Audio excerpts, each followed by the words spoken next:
Et si une cuillère à salade en bois se casse, essayez de faire de la superglue à la maison à partir d'ingrédients improvisés. Prenez une boîte de conserve, rincez-la bien et versez-y 3 cuillères à soupe d'eau. Portez à ébullition et ajoutez 10 g de gélatine, bien mélangée jusqu'à consistance lisse.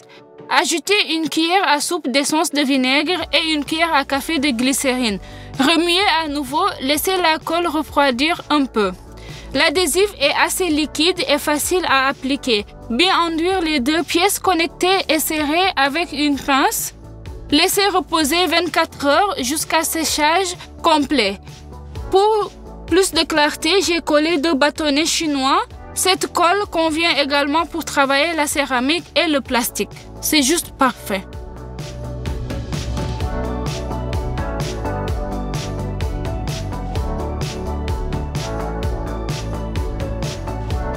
S'il n'y a pas de hachoir à viande à la maison et que vous devez faire cuire de la viande hachée, vous pouvez le faire avec une râpe ordinaire. Prenez un filet de poitrine de poulet congelé. Il est sous une forme tellement solide qu'il sera très facile à frotter. Ajoutez du sel, de la coriandre moulue, du curcuma et une pincée de muscade moulue à la viande de poulet râpée, moutarde en grains et ail haché. Bien mélanger, laissez reposer la viande hachée pendant 30 minutes pour qu'elle décongèle complètement.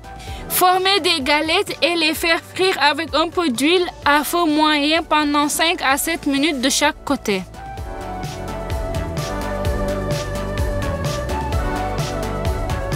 En cas d'urgence, lorsque vous manquez de tablettes pour la vaisselle, mélangez une cuillère à café de bicarbonate et un tiers de cuillère à café d'acide citrique.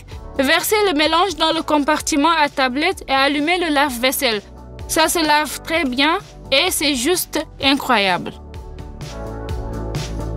Je vais vous montrer une manière élémentaire de mouler les gâteaux au fromage pour qu'ils soient toujours luxuriants, réguliers et beaux. Divisez la masse pour les gâteaux au fromage en parties égales. Roulez chacun en boule, roulez dans la farine et immédiatement sous une telle forme sphérique, mettre dans une casserole avec un peu d'huile. Laissez suffisamment d'espace entre elles, fermez le couvercle et faites cuire à feu doux pendant environ 5 à 7 minutes. Retirez le couvercle, les gâteaux se sont un peu affaissés sous leur propre poids. Retournez délicatement de l'autre côté et faites cuire sans couvercle. Cela prendra encore 5 minutes. Avec cette méthode de cuisson, les gâteaux sont toujours hauts, réguliers et nets.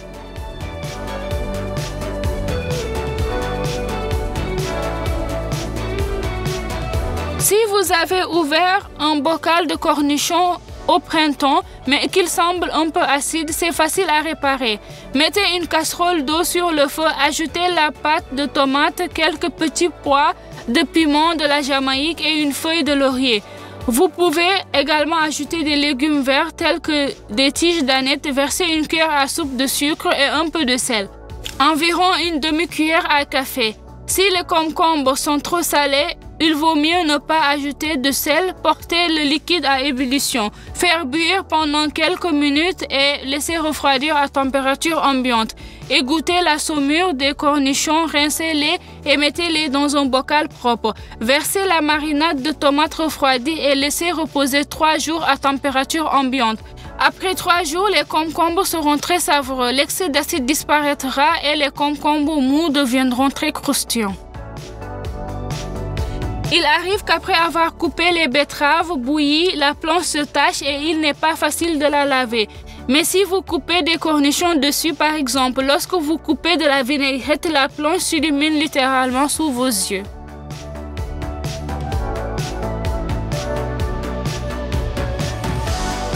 Si l'ail a germé, divisez la tête en gousses et plantez-les dans un pot de terre presque proches les unes des autres. Vaporisez tous les jours et après quelques jours, tous les ailes prendront parfaitement racine. Et après quelques semaines, vous pouvez couper les premières feuilles d'ail. Lors du râpage de légumes frais, de petits morceaux sont activement dispersés. Pour éviter cela, mettez la râpe dans un sac. Maintenant, rien ne s'envolera et ne se salit pas. Il existe plusieurs façons de conserver la couleur vive du borщ. Par exemple, vous pouvez ajouter une cuillère à soupe de vinaigre, une pincée d'acide citrique ou du jus de citron fraîchement pressé. Et si le borщ ou la soupe est trop salée, il suffit d'y mettre de gros morceaux de pommes de terre et de les faire bouillir pendant 15 minutes et de les sortir. Les pommes de terre prendront tout le sel supplémentaire. Pour rendre le goût du borщ brillant et riche, ajoutez 3 à 4 gousses d'ail hachées et les herbes fraîches à la fin.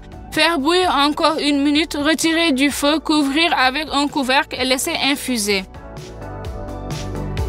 Pour étaler facilement et rapidement la pâte en un rectangle ou un carré régulier, faites une coupe transversale sur la pâte, ouvrez soigneusement les coins et étalez-la à la taille et à l'épaisseur souhaitée. Si vous faites cuire une carcasse de poulet entière, je vous conseille de couper l'épine dorsale. Cela peut être fait avec un couteau ou des ciseaux. Cette partie est idéale pour le bouillon. Frottez la carcasse avec du sel et vos épices préférées des deux côtés. Pour éviter que les ailes ne s'écartent pendant la cuisson, faites 2 entailles dans la poitrine et insérez-y le bout pointu des ailes. Alors de la pose de la carcasse sur une plaque à pâtisserie, ramassez les pâtes en place comme si la carcasse était entière. Ainsi, l'épaisseur la même et le poulet cuira plus uniformément. Après cuisson, le foie de volaille tendre le foie pendant 30 minutes dans de l'eau très froide. Désormais, tout le plat de foie seront très tendres et savoureux. Je vais vous montrer comment faire cuire des scalopes de poisson à partir de carcasses de goberge. Nettoyez bien le poisson, retirez l'intérieur et les pellicules noires. Pour séparer facilement le filet des arêtes, coupez le poisson en gros morceaux, versez de l'eau chaude dans un grand récipient et placez-y le poisson pendant 1 minute. Retirez le poisson et retirez les arêtes très facilement avec vos mains. Ne vous inquiétez pas, 1 minute dans l'eau chaude, le poisson ne cuira pas. Mais il sera très facile de le séparer des arêtes. Faites de la viande hachée à partir de poissons, d'oignons et de carottes. Ajoutez-y un œuf, du sel, une pincée de poivre blanc ou moulu et une pincée d'ail séché. Puis mélangez le tout. Vous pouvez utiliser n'importe quelle gruyère. Par exemple, remuez bien la viande hachée et laissez infuser pendant 15 minutes. Façonnez en galettes, roulez dans un mélange de riz et de semoule de maïs et faites revenir dans une poêle bien chauffée. Avec un peu d'huile, le temps de cuisson est d'environ 6 à 7 minutes. Par côté à feu moyen, les scalopes sont très belles, appétissantes et savoureuses.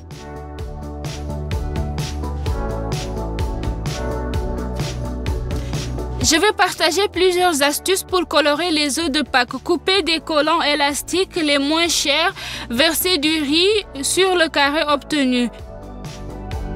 Mettez un œuf à la coque dessus, soulevez les bords du tissu, serrez fermement, tordez et attachez avec un fil. Coupez tout excédent, répartissez le riz uniformément à l'intérieur.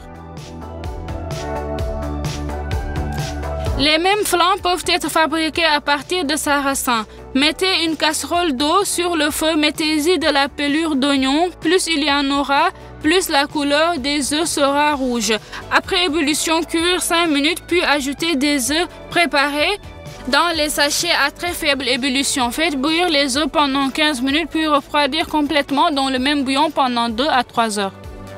Pour une autre option de coloration, hachez très finement la pelure d'oignon, humectez légèrement les œufs durs avec de l'eau et roulez-les en morceaux de coque. Pour fixer la coque, enveloppez l'œuf dans une étamine et attachez le fermement.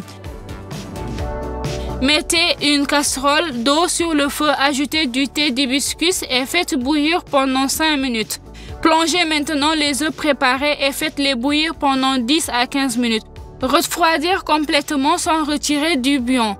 Plus l'œuf est dans le bouillon, plus la couleur sera brillante. Voici à quoi ressemble un œuf si vous le peignez avec une pelure d'oignon et les grains de riz sont laissés sur l'œuf comme les rayures et l'œuf lui-même n'est pas si brillant. Avec le sarrasin, la couleur est encore plus pastel et la couleur est légèrement rosée. Le temps d'exposition affecte grandement la coloration. Cet œuf est resté dans le thé d'hibiscus pendant environ 2 heures et il s'est avéré très tendre. Mais ceux-ci ont passé toute la nuit et les couleurs sont beaucoup plus saturées. Eh bien, selon la tradition, traitez la surface de tous les œufs avec de l'huile végétale pour la brillance.